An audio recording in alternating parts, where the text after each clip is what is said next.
Berlatarkan pada tahun 1940-an yang tepatnya pada masa pendudukan Jepang, di Shanghai terlihatlah ibu-ibu sosialita yang sudah bebas finansial. Mereka pun bingung mau ngapain, hingga mereka pun kini menghabiskan waktu mereka untuk bermain mahjong saja. Salah satu ibu di situ sangat disegani karena ibu yang bernama Ibu Ye ini istrinya seorang yang sangat disegani di Shanghai. Di situ Ibu Ye sudah lumayan akrab dengan Nyonya Mak yang seorang kaya raya dari Hong Kong.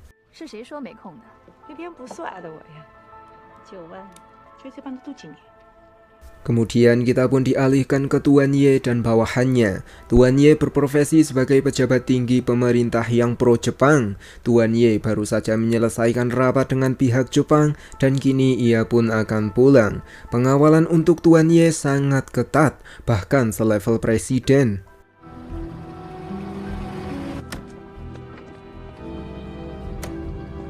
Sesampainya Tuan Ye di rumah, ia pun tidak menegur istrinya yang sedang bermain mahjong dengan teman-temannya. Tuan Ye melihat Nyonya Mak yang cantik dan Tuan Ye seperti menyukai Nyonya Mak. Lalu Nyonya Mak akan pulang karena suaminya pasti sudah menunggunya di rumah. Tuan Ye pun berbaik hati dan memperbolehkan Nyonya Mak untuk memakai mobilnya Tuan Ye. Nyonya Mak kini akan pulang dan diantarkan oleh sopir pribadinya Tuan Ye. Di jalan ia pun melihat begitu banyaknya rakyat yang rela antri demi sesuap roti. Lalu karena Nyonya Mak akan ke pasar dulu, ia pun nyuruh sopir untuk berhenti dan menyuruh sopir itu untuk pergi. Setelah itu sambil melongok ke sana kemari, Nyonya Mak masuk ke sebuah restoran.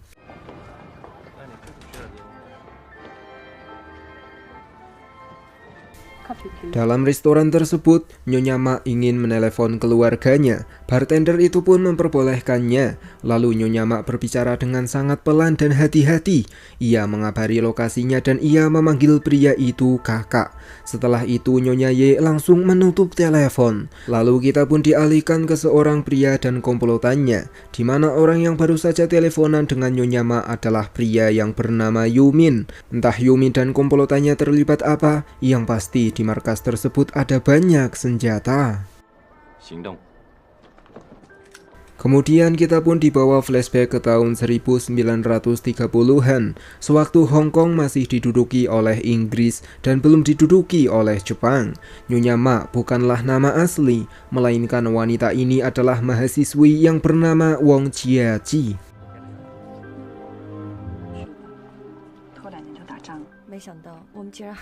Saat kelas sudah berakhir, datanglah Yumin yang memberikan brosur akting drama kepada Jia dan temannya Jia. Meskipun Jia sempat tidak mau ikut, tapi Yumin menyemangati Jia. Singkat cerita, Jia kini sedang berlatih drama. Saat melihat Yumin sedang memainkan perannya, hati Jia pun mulai dak-dik-duk-der kepada Yumin. Kini tiba di hari di mana drama di teater akan disuguhkan kepada orang-orang kaya yang anti Jepang. Jia sudah diterima masuk ke kelompok teater di kampus Hong Kong berkat aktingnya Jia yang sangat perfect. Lalu drama pun dimulai.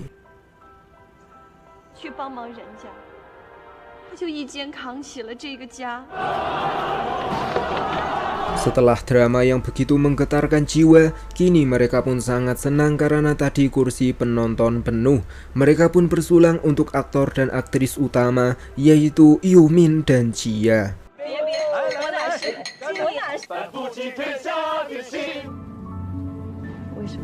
Esok harinya di kelompok teater, Yumin mengabarkan bahwa ada seorang pro Jepang yang bernama Wang Jingwei. Kaki tangannya yang bernama Ye sudah menguasai Hong Kong dan kini ia sedang di Hong Kong. Yumin membangkitkan semangat mereka sambil mengatakan bahwa ini harus menjadi kelompok yang luar biasa. Drama mereka di panggung memang bagus, akan tetapi lebih bagus jika membunuh pengkhianat yang asli. Mereka yang mendengar itu, mereka pun setuju dengan Yumin, termasuk Jia yang dikenal sangat polos.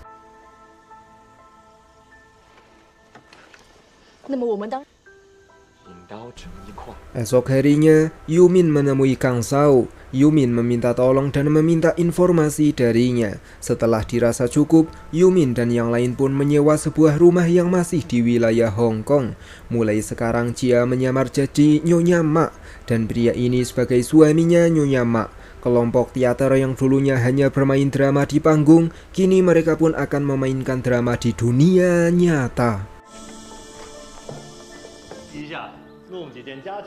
Seminggu kemudian, Kang Shao sudah berhasil melobi Ibu Ye dan Shao sudah mengatakan kalau Nyonya Mak dan Tuan Mak adalah pengusaha ekspor-impor yang bisa dipercaya.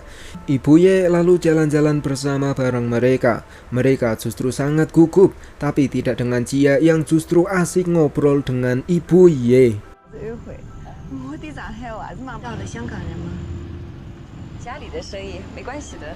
Di malam harinya mereka pun berdiskusi. Kini mereka sudah berhasil 1% lebih dekat ke Tuan Ye melalui istrinya.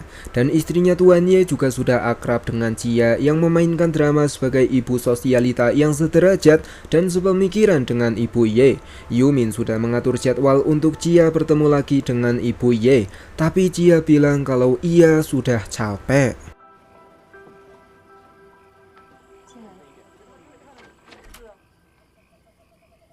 Singkat cerita, Nyonya Mak kini sudah diundang ke rumahnya Ibu Ye. Mereka pun hanya bermain mahjong dan Chia belum mendapatkan informasi yang berguna. Esoknya mereka semua pun bertengkar di pantai. Temannya Yumin mempermasalahkan soal uang dan soal kuliahnya mereka. Jika mereka tidak cepat membunuh Ye, maka ini akan sia-sia dan cuma buang-buang duit saja. Yumin yang mendengar itu, ia pun langsung menenangkan temannya yang mulai kekurangan ekonomi. Malam harinya Nyonya Mak diundang untuk bermain lagi. Tuan Ye tidak lagi kerja karena cuaca sedang tidak mendukung. Ibu Ye meminta Tuan Ye untuk bermain mahjong dengan mereka. Awalnya Tuan Ye tidak mau, tapi karena melihat Nyonya Mak yang mulus, ia pun main di dekatnya Nyonya Mak. Nyonya Mak langsung mengambil kesempatan dan menuliskan nomor teleponnya sendiri di dekat Tuan Ye dan ia akan memberikannya kepada Ibu Ye. Tapi Ibu Ye pun menolak karena ia sudah punya nomornya Nyonya Mak. Alhasil tulisan itu tetap berada di sampingnya Tuan Ye dan Tuan Ye pun juga berhasil menghafal nomornya Nyonya Mak.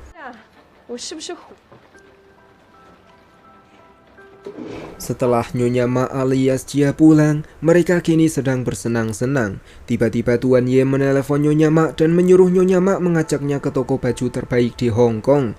Sampailah Nyonya Mak dan Tuan Ye di toko baju. Saat Nyonya Mak sedang ganti pakaian, Tuan Ye masih curiga dengan Nyonya Mak dan ia menanyakan kepada desainer di toko itu tentang siapa itu Nyonya Mak.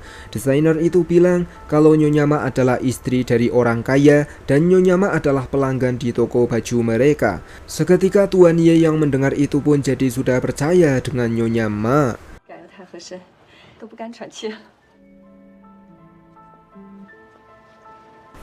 Kemudian mereka berdua pun lanjut ngedate di restoran yang lumayan sepi. Tuan Ye mengatakan alasannya mengapa restoran ini sangat sepi, yaitu karena makanannya kurang enak.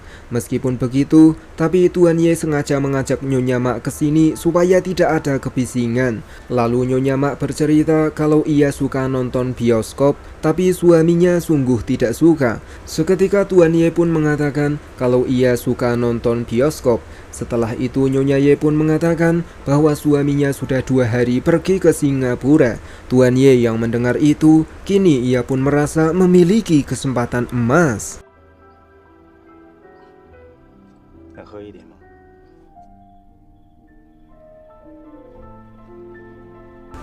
Pulanglah mereka berdua. Tuan Ye ingin mengantarkan Nyonya Mak sampai di depan pintu. Yumin yang melihat itu pun langsung menyuruh teman-temannya untuk sembunyi. Nyonya Mak sempat menyuruh Tuan Ye masuk, tapi Tuan Ye langsung pergi.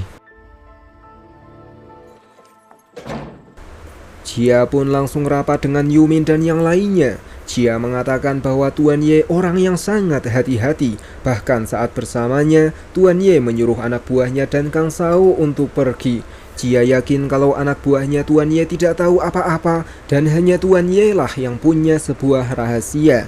Jia kini harus menjadi simpanannya Tuan Ye supaya Jia mengerti Tuan Ye lebih dekat. Jia harap Yumin dan yang lain sudah punya strategi selanjutnya. Mereka yang mendengar itu, seketika mereka pun kasihan kepada Jia karena Jia harus menanggung beban yang sangat berat.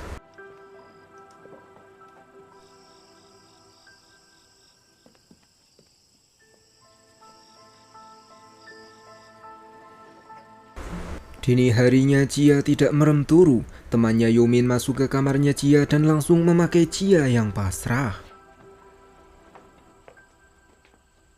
Di esok paginya saat yang lain sedang makan, Jia malah ketagihan dan masuk ke kamar temannya Yumin. Meskipun Jia dan dia tidak punya hubungan apa-apa, tapi ia pun langsung usluk-usluk lagi dengannya. Setelah itu Ibu Ye menelepon Nyonya Mak. Ia mengabarkan kalau ia akan kembali ke Shanghai bersama suaminya. Seketika Nyonya Mak pun menawarkan dirinya untuk mengantarkan Ibu Ye dan Tuan Ye ke bandara besok pagi. Malam harinya secara tiba-tiba Kang Shao masuk ke rumah mereka. Ia sudah tahu siapa Yumin dan yang lainnya. Kang Shao kini merasa dibohongi oleh Yumin. Dulu Kang Shao kira Yumin memberikan informasi yang benar tentang Tuan Mak dan Nyonya Mak, tapi nyatanya mereka adalah sekelompok mahasiswa yang berniat menggulingkan Tuan Ye. Kini Kang Shao akan melaporkannya kepada Tuan Ye. Mereka yang mendengar itu, dengan segera Yumin dan teman-temannya pun langsung bertindak.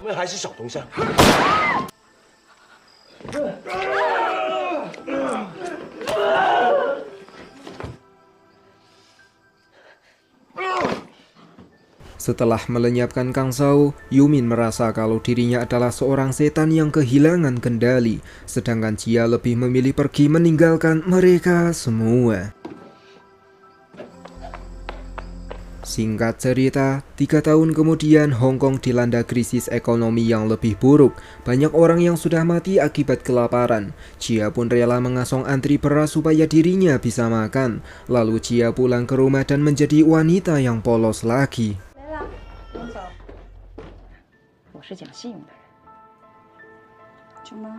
Berangkatlah Jia ke kampus. Ia pun menjadi pelajar dan menjalani rutinitasnya seperti biasa. Beberapa hari kemudian saat Jia akan ke kampus, Yumin menemui Jia. Sampailah mereka berdua di restoran. Di situ Yumin mengatakan bahwa saat mereka menyamar, ada organisasi yang mengamati Jia dan yang lain. Organisasi itu pernah membunuh wali kota Shanghai dan mereka di pihaknya Yumin dan Jia.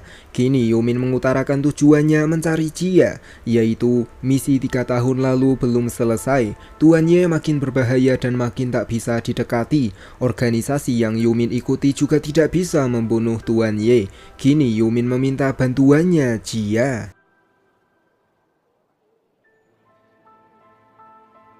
Sampailah Yumin dan Jia di organisasi yang benci dengan orang yang pro Jepang.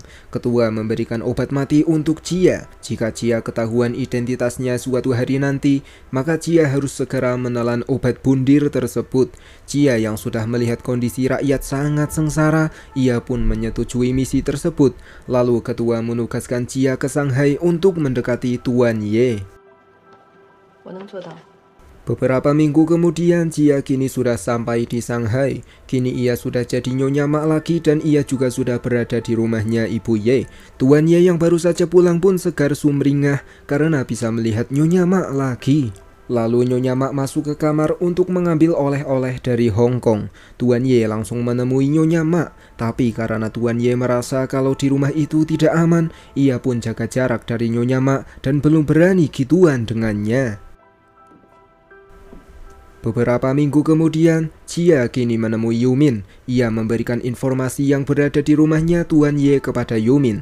Lalu setelah itu Nyonya Mak makan bareng dengan Tuan Ye dan Ibu Ye. Nyonya Mak mengatakan kalau ia akan nonton bioskop. Tuan Ye tidak menanggapi hal itu, tapi saat Nyonya Mak sudah berangkat, Tuan Ye sudah menyuruh sopirnya untuk mengantarkan Nyonya Mak ke bioskop. Sampailah mereka di sebuah rumah yang tentu saja itu bukan bioskop. Nyonya Mak disuruh untuk istirahat di situ. Lalu datanglah Tuan Ye yang langsung menggaspol Nyonya Mak.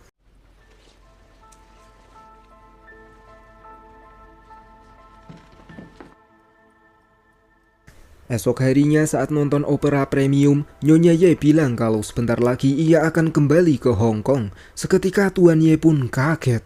Nyonya Ma kini sedang berkemas, tapi masuklah Tuan Ye yang berkata bahwa sepanjang hidupnya Tuan Ye tidak pernah mempercayai siapapun kecuali Nyonya Ma. Nyonya Ma yang mendengar itu, ia pun langsung banjir dan pengen lagi. Lalu Tuan Ye langsung menggaspol Nyonya Ma sampai kandas.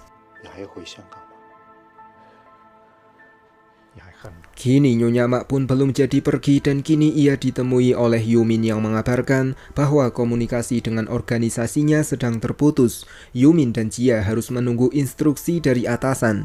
Jia yang mendengar itu, ia pun ingin agar segera kembali ke Hong Kong karena ia sudah tak tahan berada di Shanghai. Jia juga bercerita kalau ia pernah dibawa ke rumah kosong. Yumin pun tidak kaget karena Yumin sudah tahu hal itu dari mata-mata yang berada di wilayah tersebut. Lalu Yumin pun langsung menenangkan Jia.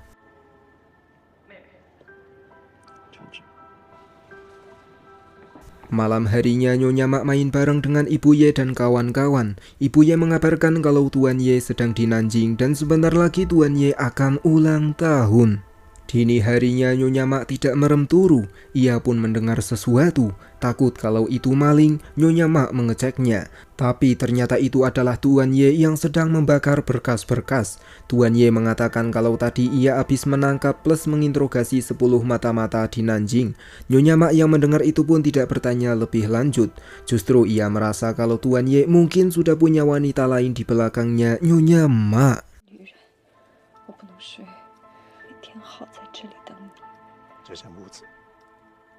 Esok harinya Tuan Ye ngajak Nyonya Ma jalan-jalan.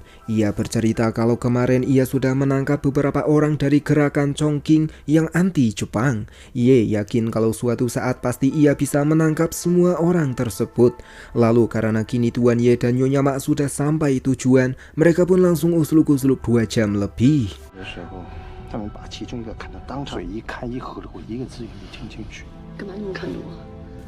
Seminggu kemudian, Jia dan Yumin ditemui oleh ketua. Ketua sangat bangga dengan Jia karena Jia sudah bisa mendapatkan hatinya Tuan Ye, serta Tuan Ye juga minim pengawalan saat dengan Jia. Yumin mencoba agar Jia diberhentikan karena Jia sudah terlibat terlalu banyak dan sepertinya Jia juga sudah lelah. Ketua yang mendengar itu pun tidak setuju dengan Yumin karena Jia adalah satu-satunya wanita yang berhasil memikat Tuan Ye. Dan ketua juga sudah mengatakan bahwa dulu anak dan istrinya dibunuh oleh Tuan Ye. Kita yang mendengar itu pun kini kita tahu bahwa selain ketua anti Jepang, ketua juga melakukan hal itu atas balas dendam yang sangat membara.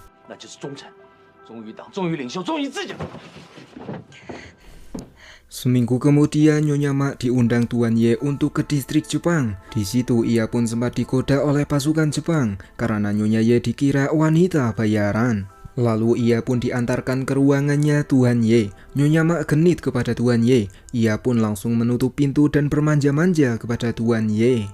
Lalu sebagai tanda rasa cintanya Nyonya Ma kepada Tuan Ye, ia pun menyanyikan sebuah lagu spesial untuk Tuan Ye.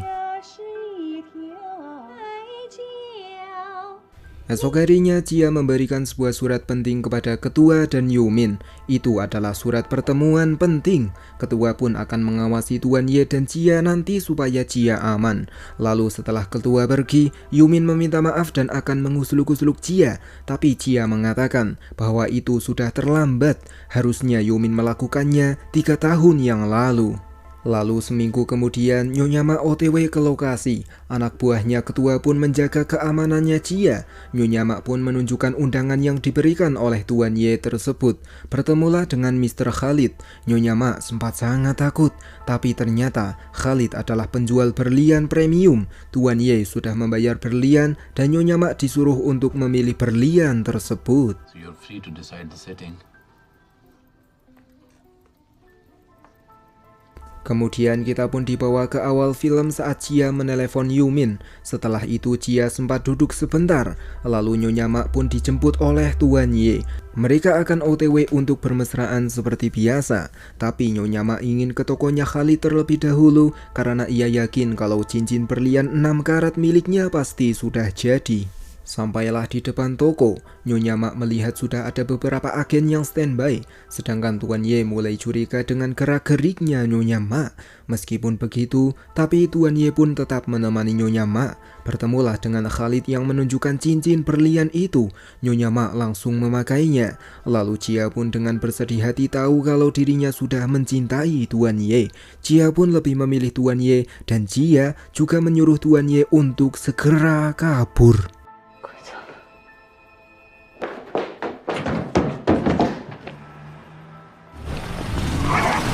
Setelah itu, kini Chia pun akan pulang ke kos-kosannya. Namun di jalanan kini sedang ada blokade. Chia pun berpikir sambil mengeluarkan obat bundir yang dulu diberikan oleh ketua.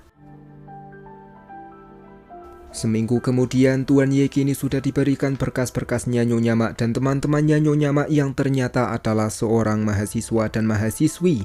Tuan Ye baru saja tahu kalau Nyonya Mak adalah Chia dan Chia adalah mata-mata dari pihak Chongqing. Chia dan teman-temannya kini sudah ditangkap. Setelah itu Tuan Ye menyuruh anak buahnya untuk membawa mereka semua ke pertambangan utara. Bawahannya Tuan Ye pun akan langsung melaksanakannya dan ia juga memberikan cincinnya Chia kepada Tuan Ye. 你的钻戒，是领证件处理完毕。 Sampailah mereka di pertambangan. Chia, Yumin, dan teman-teman mahasiswa lain yang terlibat pun kini sudah diikat. Mereka semua pun langsung dieksekusi.